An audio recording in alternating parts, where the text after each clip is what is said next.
That's one image of public speaking exercise stood in my mind because I was addressing.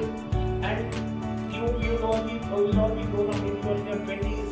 This is a wonderful day for all of you.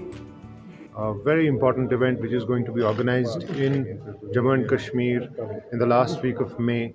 The third tourism working group meeting of the G20 countries is going to be held in Kashmir in the last week of May.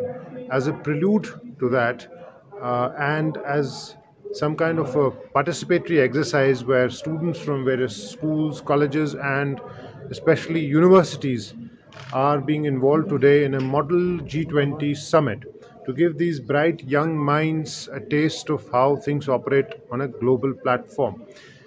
There are 2 or 3 purposes of this. One, that in the run-up to the G20 event, there is massive participation that we are seeing from the people of Jammu and Kashmir, the general public of Jammu and Kashmir, jahan pe students as you say are widely participating in various events. The government of Jammu and Kashmir is organizing different events in the run-up to the main event. This is in the sense of a public participation for this massive event for us, which is on such an international scale and has the potential to promote J&K tourism on the next level, to the next level at a global platform.